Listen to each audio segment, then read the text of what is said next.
Frère, on peut même me tuer. Je vais ressusciter. Dans le monde de la prophétie, il y a 3 dimensions de prophétie. Quelqu'un me dira, il n'y a aucun passage biblique qui nous dit qu'il y a 3 dimensions de prophétie.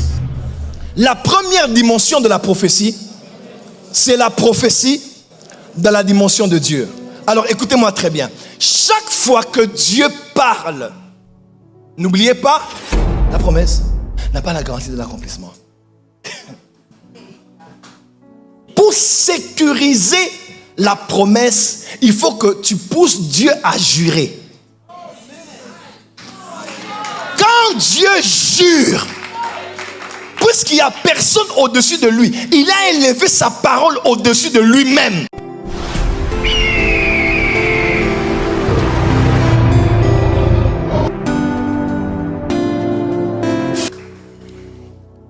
Alors, prophète Joël Francis Tatou, honnêtement, vous nous parlez des prophéties, mais on commence à penser aux 3 cieux. En quoi cela se retrouve vraiment dans notre enseignement du jour? On va avancer un peu maintenant, on va entrer dans le vif du sujet. Après avoir compris les 3 cieux, comme vous l'avez compris de manière très simple, nous allons maintenant voir 3 dimensions de prophétie. Mais pour comprendre ces 3 dimensions, vous allez devoir bien me suivre. Je vais vous expliquer des choses très importantes. Dans le monde de la prophétie, il y a 3 dimensions de prophétie. Dis à ton voisin, il existe 3 dimensions de prophétie. Quelqu'un me dira, il n'y a aucun passage biblique qui nous dit qu'il y a 3 dimensions de prophétie. Comment peux-tu organiser les prophéties en 3 dimensions? Il n'y a aucun verset de la Bible qui dit qu'après l'enlèvement, l'Antichrist va être relâché sur la terre. Il y aura les 7 sceaux, 7 fléaux, 7 trompettes. Aucun verset de la Bible dit de manière chronologique que les choses vont se passer ainsi. Qu'il y aura le règne millénaire, l'Antichrist sera détruit, Satan sera lié. Après les 1000 ans, il y aura une autre guerre, le jugement dernier, nouveau cieux, nouveau terre. Cette chronologie d'événements n'est pas bibliquement vérifiée.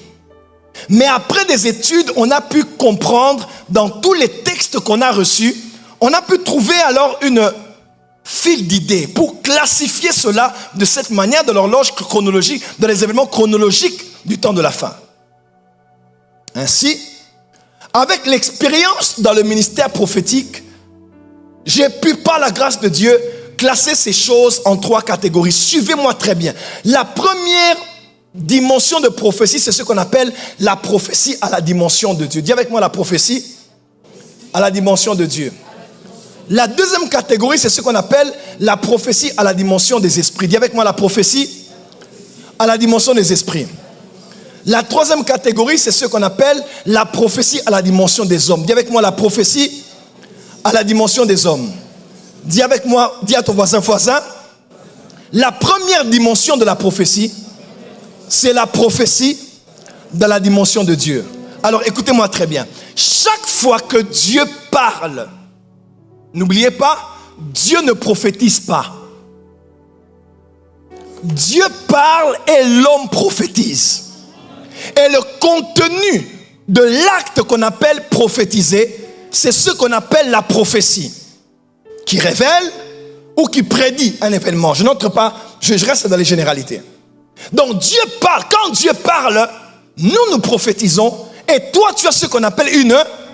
Oh, je ne t'entends pas. Tu as ce qu'on appelle une...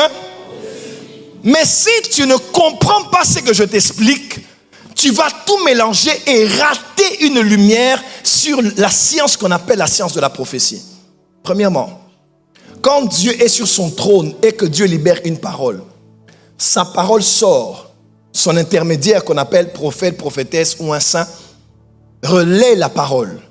Cette parole est toujours libérée dans 3 dimensions.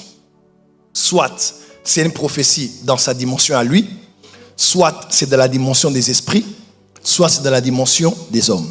Je m'explique. Les prophéties qu'on appelle les prophéties de la dimension de Dieu, c'est ce qu'on appelle les prophéties immuables. Des prophéties qui ne changent pas. Que tu montes, que tu descendes, que tu pries, que tu ne pries pas, que tu adores, que tu n'adores pas, que tu désobéisses ou pas. Une prophétie qui est dans sa dimension à lui ne peut être changé. Malachie 3, verset 6, il est écrit, je suis l'Éternel et je ne change pas. Là où il est dans l'éternité, il n'y a pas de changement. Voilà pourquoi dans Jacques, il est écrit, tout don parfait et toute grâce excellente descendent d'en haut, du Père de lumière en qui il n'y a ni ombre ni variation de temps. Là où il est, il n'y a pas de temps. Là où il est, rien ne change. Quand une prophétie est libérée dans cette dimension-là et reste là, la prophétie ne change pas. Par exemple, Apocalypse 1, verset 19, il dit, écris les choses que tu vois, qui sont et qui vont arriver. Ça, c'est des prophéties à la dimension de Dieu. Apocalypse 4, versets 1 et 2, n'est-ce pas? Verset 2, il dit, aussitôt je fus ravi en esprit, et voici, il y avait un trône dans le ciel, et sur ce trône, quelqu'un était assis. On parle de Dieu ici. Tout ce que Dieu a révélé à Jean sont des prophéties de la dimension de Dieu. C'est généralement des prophéties apocalyptiques. Frère, quelqu'un a dit, pourquoi y a-t-il autant de mal sur la terre? Et son voisin a répondu, c'est à cause de l'homme qui a péché et de Satan. Il dit, bon, Jésus a déjà réglé le problème du péché. Donc le problème maintenant, c'est qui? C'est ça? C'est Satan. Bon, on va prier pour que Satan se convertisse. Mais pourquoi pas?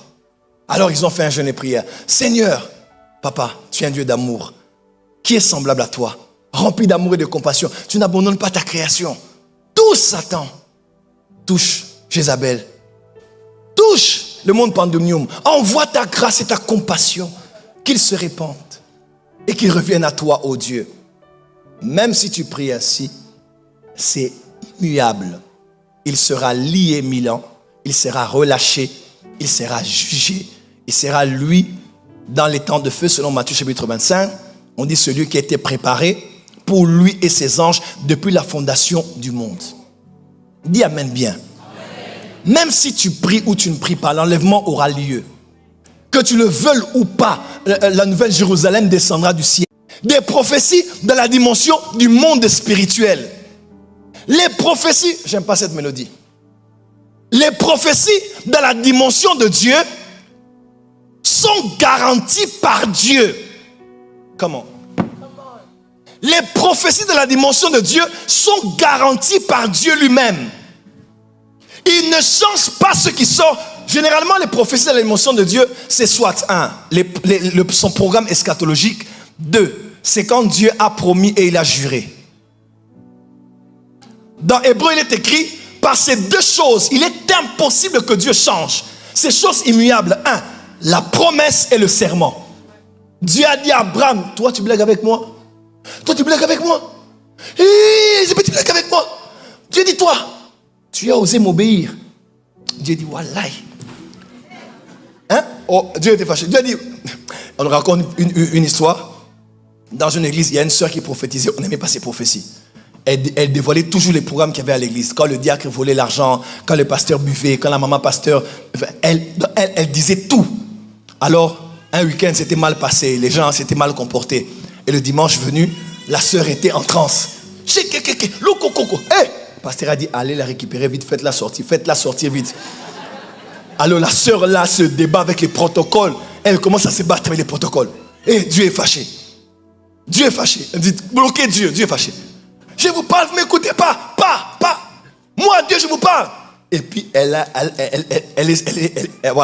pu s'enfuir de leurs mains. Elle est montée sur l'autel. Elle dit, moi, Dieu, je vous parle, vous ne m'écoutez pas. Vous voulez que je me tue ou bien que je me suicide? Je me dis, mais non, prenez pas pardon, ne te suicide pas, Seigneur. Dieu a dit, tu blagues avec moi? Je dis, toi, à part la promesse, je jure par moi-même. Frère, la promesse n'a pas la garantie de l'accomplissement. C'est la vérité en plus, hein? La promesse n'a pas la garantie de l'accomplissement. Pour sécuriser la promesse, il faut que tu pousses Dieu à jurer. Quand Dieu jure, puisqu'il n'y a personne au-dessus de lui, il a élevé sa parole au-dessus de lui-même. Il jure par lui-même, frère. Psaume 89, il dit, j'ai promis à David.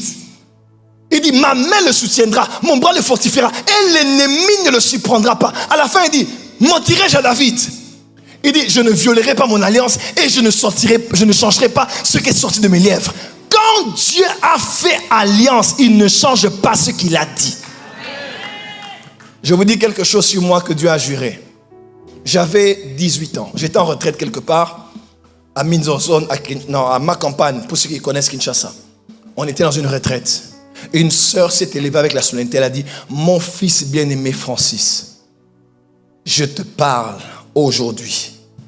Tu ne mourras pas ici sur terre tant que tu n'as pas accompli tout ce que j'ai promis, tant que tu n'as pas accompli tout ce que j'ai dit sur toi. Tu vivras telle chose. Et il en sera ainsi parce que j'ai juré par moi-même. Frère, on peut même me tuer. Je vais ressusciter. Est-ce que ça me donne la va de vivre n'importe comment? Non. Mais il y a une prophétie sur ma vie. Je ne peux pas. Je lève ma main comme prophète. Au-delà de la promesse que Dieu jure par lui-même, que les promesses soient à 100% sécurisées et que tu expérimentes ses bontés. Dis amen bien. Assieds-toi, j'entre dans les profondeurs du message ici. Oh my God. Les prophéties, frère, quand Dieu parle, il est écrit, sa parole est comme de l'or qui passe 7 fois dans le creuset. En d'autres termes, quand Dieu parle, il réfléchit avant de parler. Il pèse ses mots avant de parler. Il regarde s'il a tous les moyens de sa politique pour accomplir ce qu'il dit. Pourquoi? Parce qu'il doit veiller sur sa parole pour l'accomplir. Ésaïe 55, aucune parole ne tombe comme la pluie du ciel sur la terre sans l'avoir mouillée. Aucune parole ne descend sur la terre sans avoir accompli ce pourquoi elle a été envoyée. Elle ne retourne pas à lui sans avoir accompli ce pourquoi il a envoyé la parole. Quand Dieu parle, il engage sa réputation parce qu'il est lui-même la parole.